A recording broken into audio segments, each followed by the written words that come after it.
Satisfying, Brad? Yeah, it was. It was a fantastic win. You know, just had to fight really hard. Melbourne, to their credit, made it a real tough contest. They're a good side, and we had to really scrap hard to win.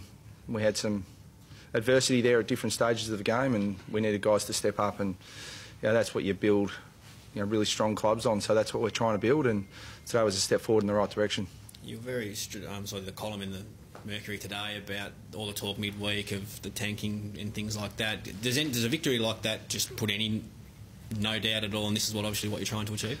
Look, I can say all the things that I've said, but really you just bang your head up against a brick wall when you have irrational arguments like that. So all you can do, and as I've said to the players all week, all we can do is respond with actions. I thought the players did a fantastic job of that today, and we had some guys go into the game under duress, and they fought through really strongly and stood up when we needed them. So I don't think I need to say anything. I think the actions speak for themselves.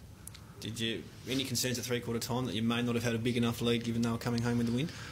Oh yeah, I mean the win's always a factor, and it was clearly the scoring end for the game. But we've always felt that we know how to play this ground in going both ends. So we were focused on what we needed to do, and we knew we couldn't just defend and try and hold up. They'd come at us. So, but yeah, it was certainly against the odds. I don't think too many people would have thought that we'd done enough at three-quarter time. So yeah, the last quarter was really pleasing.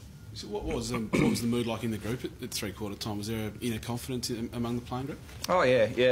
We know this ground really well, so we've got a big advantage playing down here. We know how to play it, and we know how to score at both ends, and we know how to defend at both ends. So the players have got real confidence regardless. It's not just load up going one way and hope you can hold up the other way. You had some pretty good guys across the day, but Jack Zeebel's last quarter, you must have been wrapped with him leading from the front when it really mattered. It was a great captain's quarter. He stood up and was absolutely fantastic for us. There are a lot of guys who Mad Jack's mark, Jai Simpkins' mark and goal. There are a lot of great moments in that last quarter for us, but I thought the captain led from the front and everyone else followed. Brown obviously I think kicked 4 maybe in the end. Did he claim a square up to Simpkin at the top of the goal square there in the last quarter, or is that too cheeky? He always claim it when it comes off because everyone will have a go at you when it doesn't. Obviously, I know I topped the now tied with Buddy at the top of the goal, but he gave off 2 or 3 as well today, and shows the character of him that he's always willing. If there's a player in a better position, he will do the team thing. Oh yeah. He's a very complete footballer now. He's great team man. Organises our forward structure really well. He's really thankful that he learnt from some really good forwards. He had Drew Petrie as a mentor there for a long time, and he's developed in so many ways. He's always been a really good offensive threat, but he's a really complete player now. Does it grown even more, I guess, with Mason out and Jared going down again, that his importance, will no doubt become relied on moving forward the next few weeks? Yeah, we've got some other guys. Hopefully we get Larky back. He was out. He hurt his knee last week, and we hold really high hopes for him. Ben Mackay's back playing at VFL level now, so he's had a bit of a wretched run with injury, but we're hoping that if he, his form warrants it at VFL level, that he'll be available for us as a key forward too. So we've got a lot of options through there, but clearly Ben is really the mainstay down there at the minute. Are you likely to be missing weight for a little while now? What's it look like there? It's really hard to tell because it is a calf, so the medical team felt confident enough to have a go at it, to put him back on and compress the calf and have a go, but Wadey didn't feel comfortable, so we'll assess the extent of the damage, but hopefully it's not too bad. But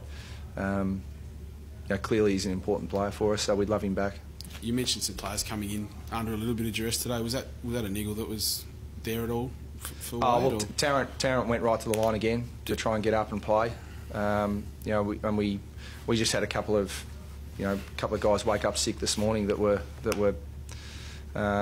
in some doubt, but they just toughed it out, and it's always a risk going in when guys aren't quite right. But we took the gamble and it worked today. Any other seriousness? I think it was at Majak and Braden probably went off, and Aaron Mullett copped a pretty big hit there at stage. Some sore bodies in the rooms, no doubt, after that one. Well, no, losers limp, like you get sore when you lose, but they're all up and about now. Don't worry. They might get a bit of delayed onset muscle soreness, but no, they're good now. Look, Declan Mountford went off for a 20-minute concussion test.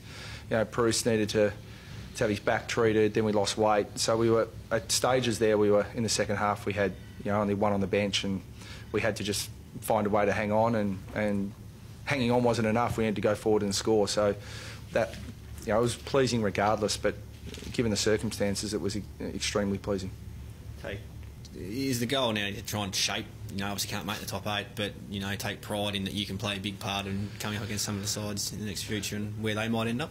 No, that's not our intention. We won't look at that at all. But what we do want to do is win every game we play, because we're about setting a really solid platform for the club going forward, and how we go about it's going to be really critical. And today I thought we took another step forward in that regard. But we're setting. When you can't play finals, there is a risk that guys start to take shortcuts, and we are being absolutely, super diligent in making sure that we uphold the high standards that we expect, and how we go about the next 4 games is going to be critical to our future.